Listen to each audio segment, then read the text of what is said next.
A couple of months ago here at Tech Yes City, we said that new parts would be coming down in price. And fast forward to this very date, and that is exactly what is happening, where we're going to be putting together a PC that comes in at around $600 shipped to your door. And there is even better news if you're down under in Australia, and that is this whole build that I put together here is 819 Aussie dollars with tax included. And if we change that to the US pricing, that's actually cheaper than what the folks over in the USA can build this PC for, which means that you're getting extraordinarily good value right now if you decide to build a new PC. However, let's take a quick look at these parts in today's build, the first of which is the Ryzen 3 3100. This is a 4-core, 8-threaded CPU coming in with a phenomenally good price tag, considering it also has an included cooler, so you don't have to go out and spend any extra money on an aftermarket solution. Then we've got the graphics card. We got the GTX 1660 Super, which can be had for around 220 US dollars. In Australia, it's a really good price at around 320 Aussie dollars. If you're looking for a little bit more gaming performance and you have a little bit of extra money, the 5600 XT is also a really good consideration at the moment. Then for the motherboard, we've got an A320, phenomenal price performance coupled with this 4-core 8-threaded CPU here. And it's got all the bells and whistles that we're going to need on this budget without spending more. Then for the SSD, 480 gigabytes for the memory, 16 gigabytes, 2x8 sticks for dual channel with 3200 megahertz CL16. This is a real sweet spot at this price point for getting the best price performance possible. Then for the power supply, we're going with a 450 watt solution. Don't be worried if there's higher power supplies out there that cost more. For this budget, this is more than we need, considering this whole build in total, while it's maxed out in games, will only be using around 200 watts. Then our last component is the case. We're going with a budget solution here from Deepcool. This is their Matrix 30 solution. Fan in the back to exhaust all that hot air. It's the most important system fan you can have in a case. And we've also got a clear side panel to see our build once it's completed. I'll put the tally up here for the build in US and Aussie dollars for you guys. And with that aside, if you do need a Windows 10 Pro key, I'll also put my sponsor SCD keys in the description below for you guys, where you can use the coupon code TYC and get an 18% discount on checkout. I've been using these personally for a long time here at Tech Yes City, and they've always delivered on time with single and user licenses. And with that aside, let's put this thing together and then see how it performs in games.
So after building this gaming PC, there's two things that I usually do on a Ryzen system, and that is the first thing to install the AMD chipset drivers, which you just download from their website directly. And then after that, I like to lock in the Ryzen high performance plan just to make sure I'm getting the most FPS possible while I'm gaming. And then another thing is when I restart my computer after installing everything, making sure everything's stable, I then hit delete or F2 key to get into the BIOS and just enable those XMP profiles, which will help you give a lot more FPS because your memory speeds are now running a lot higher than they would out of the box. And essentially that's those advertised XMP profiles. So with that aside, let's jump into the first game here where we'll play Modern Warfare and see what kind of FPS we can get here at 1080p high settings.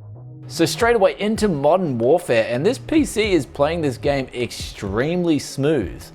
And the FPS is averaging around 100 at pretty much all times on these high settings.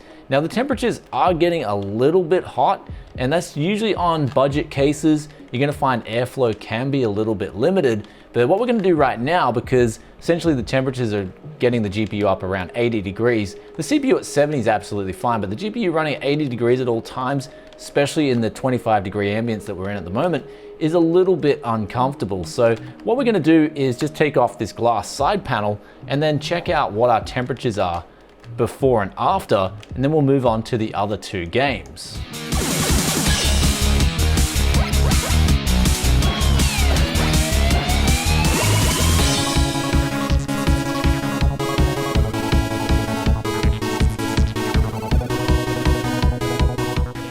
And here we are playing Strange Brigade, and this gaming PC is just smoking that FPS. We're getting over 150 average FPS here at high settings at 1080p, which means if you had a 144 Hz monitor, you would be getting a very good experience on this resolution and this settings. The GPU and also the CPU are running a lot cooler now that we've taken the side glass panel off and we're just letting the computer breathe. And this is a really good thing. If you're on a budget, I do recommend doing this on budget cases. It's gonna save you a lot of money, but it's also gonna save your gear in the long term from running at higher temps. So overall, Strange Brigade with the 1% and 0.1% lows too is just an absolutely smooth and very playable and enjoyable experience.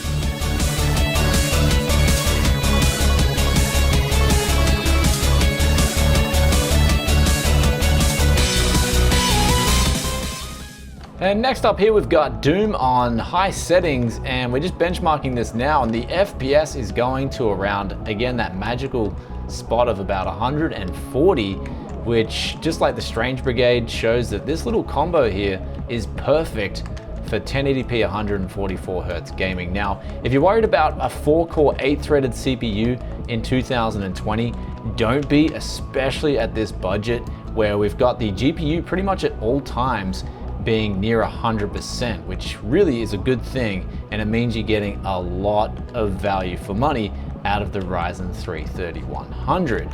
And so we've just finished up this little benchmark right here, and it's showing that the 1% and 0.1% lows, which is an indicator, if it gets really low, that's an indicator of stuttering. But since this is 80 and 107 respectively, it's showing that this is going to give out an extremely smooth gaming experience.